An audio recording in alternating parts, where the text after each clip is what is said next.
Vamos lá, doutor Marlon. Todos os ministros já votaram na sessão virtual, todos eles rejeitaram, foi unanimidade, os pedidos dos réus do chamado núcleo crucial. Prevaleceu o voto do ministro Alexandre de Moraes. As defesas podem apresentar novos embargos de declaração, dependendo da análise dos ministros sobre os pedidos já feitos. Também é possível recorrer dos embargos infringentes. As prisões, de acordo com a lei, só podem ser executadas quando não cabem mais recursos. E aí eu lhe pergunto, quando não vai caber mais recurso? Qual é o prazo final para isso? Como é que o senhor vê o andamento aí dessa análise final? Bom, a princípio eu acredito que já está muito próximo o término dessa marcha processual, porque o Supremo não tem admitido embargos infringentes em hipóteses nas quais apenas um dos integrantes da turma divergiu. O Supremo pode mudar o seu entendimento? Pode, mas eu acredito que não fará. Se ele não fizer isso, a tentativa de interposição dos embargos infringentes será sucedida de um despacho, de uma determinação do relator acerca do descabimento do recurso e a determinação da expedição de certidão de trânsito em julgado. Então, eu acredito que nós estamos a poucos dias disso acontecer. Assim que publicado o acórdão da sessão de hoje, temos o prazo para os embargos de declaração. Passado esse prazo, se houver interposição dos embargos infringentes, acredito que haverá a determinação de expedição de certidão de trânsito em julgado. E aí, com isso, se abre imediatamente a oportunidade para a expedição de guia para o início da execução da pena. Tem uma dúvida, doutor Marlon, que eu queria esclarecer consigo. Há a possibilidade de os advogados do Bolsonaro e dos outros 6 réus desse núcleo ajuizarem ali os tais embargos dos embargos, para rediscutir o que já foi decidido agora, nesses embargos de declaração, que até os nossos espectadores todos já estão muito inteirados dessa terminologia, sabem que esse embargo de declaração não serve para discutir o mérito, mas apenas ali imprecisões, eventuais erros materiais da sentença. Muito bem, já está decidido, a primeira turma rejeitou todos os embargos de declaração. O senhor falava dos embargos infringentes, esses absolutamente incabíveis, porque não tem só tem um voto absolutório, não tem 2. Então, e o senhor esclarece que o Alexandre de Moraes, no caso do embargo infringente, esse que não é cabível, ele mesmo ali, sozinho, poderia, numa canetada, dizer, olha, não é admissível e encerre-se o processo.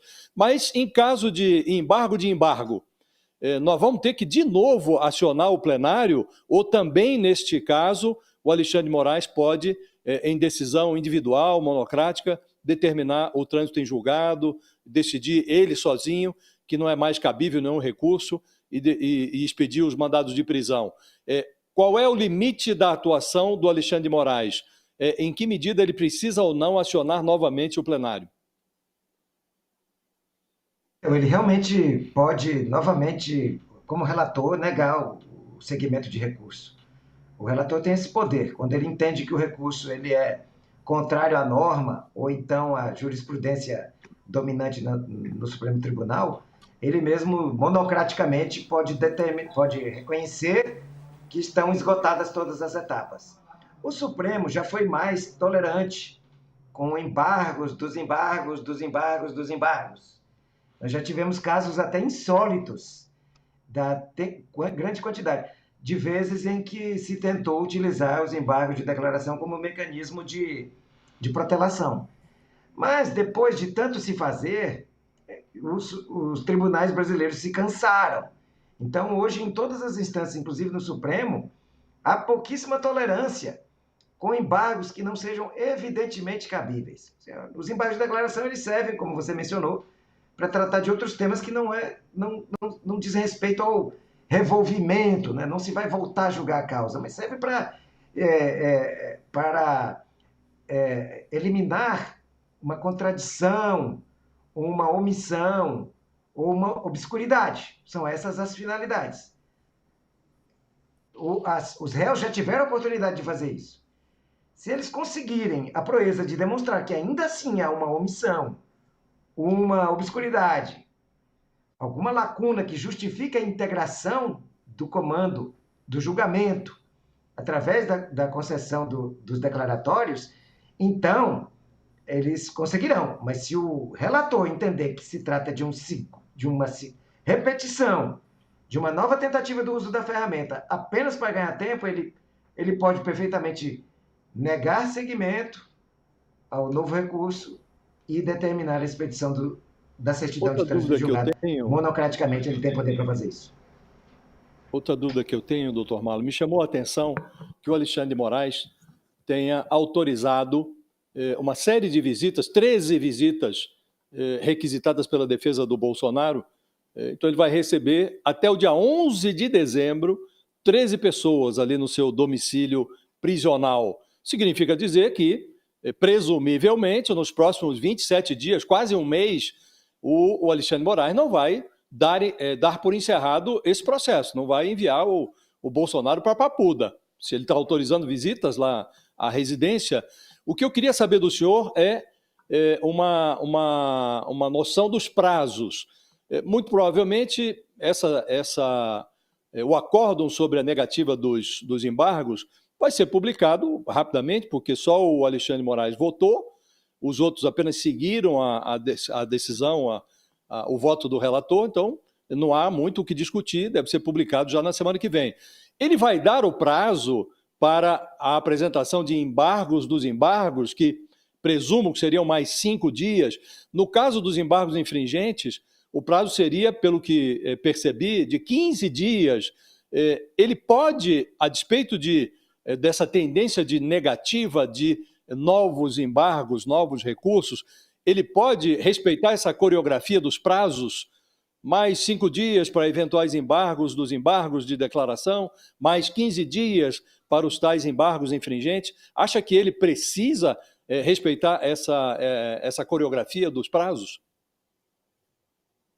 Ele precisa respeitar a coreografia, mas não necessariamente ele precisa esperar que práticas de atos incabíveis aconteçam. Então, quando eu falo em respeitar a coreografia, eu acredito que ele esperará 5 dias para ver se há alguma manifestação e decidirá.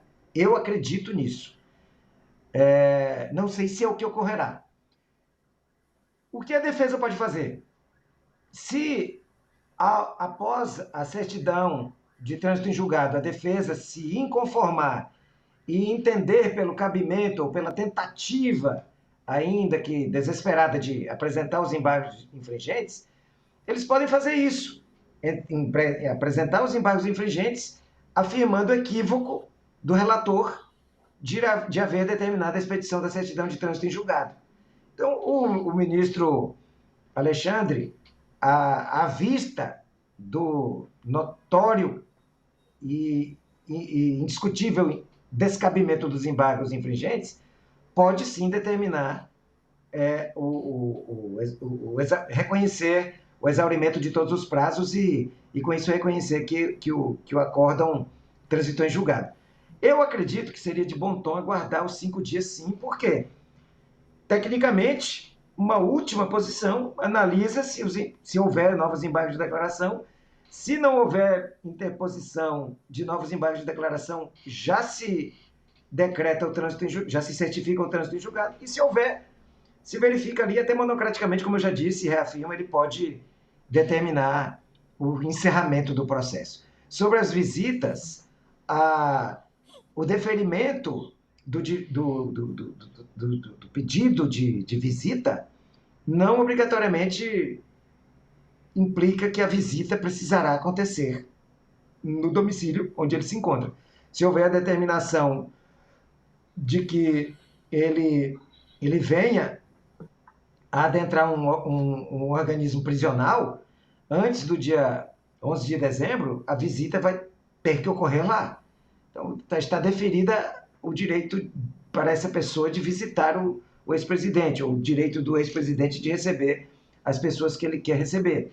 mas não necessariamente isso precisa se dar no lugar onde ele atualmente se encontra.